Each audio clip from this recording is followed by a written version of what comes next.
Hello, dear students. Welcome to I-Fal. My name is Teacher Nikki, and I am here to have another video lesson with you. So I am so excited to talk about a new topic for you today that will help you understand and construct better sentences using the English language.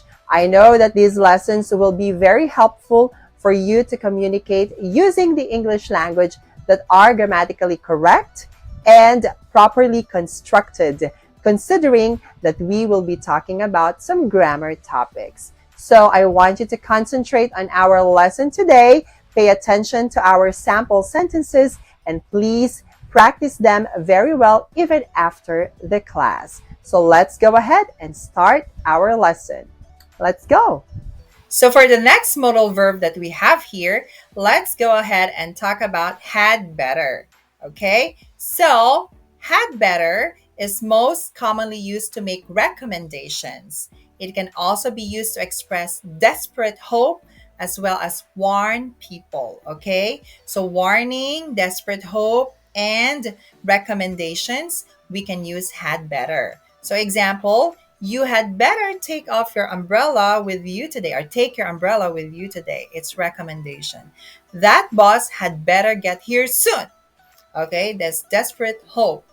You had better watch the way you talk to me in the future. This is warning. So you'd better.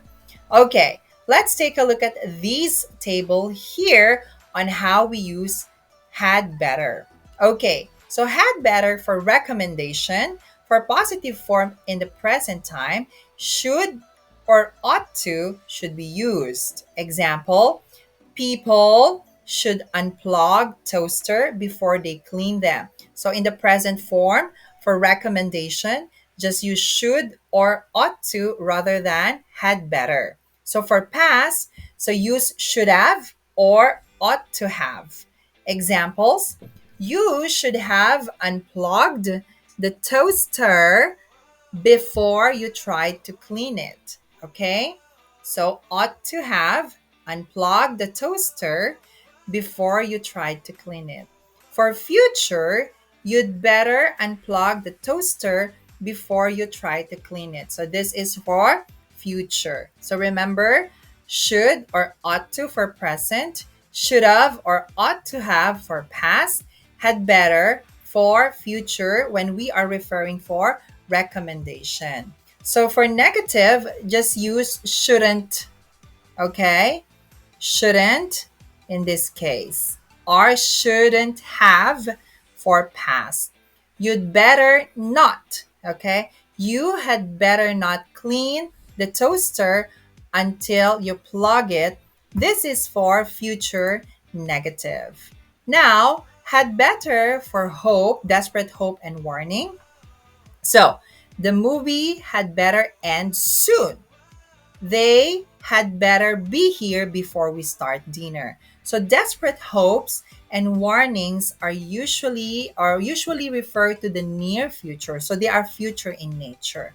So how do we use them in negative? You'd better not be late, or they had better not be late. They had better not forget Tom's birthday gifts. Okay? So for negative, again, desperate hopes and warnings are in the future. So you have to use not after had better. So had better is pronounced as better in spoken English. So the contraction of it, the short form of it, is actually better. You'd better, they'd better, like that. Okay? So I hope you find our lesson today very helpful.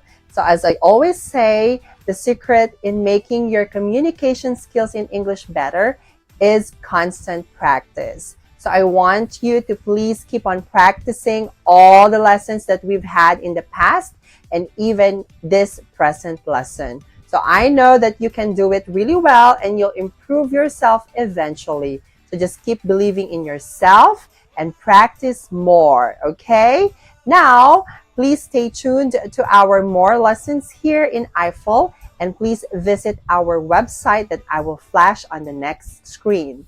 I also encourage you to please subscribe to our classes because we have a lot of amazing teachers that will help you and guide you in improving your English skills. So once again, this is Teacher Nikki. So I'll just see you again on the next classes and video lessons that we're going to have. I know that we will have more amazing lessons in the future. So stay tuned and good luck. Study harder, and I'll see you next time. Bye.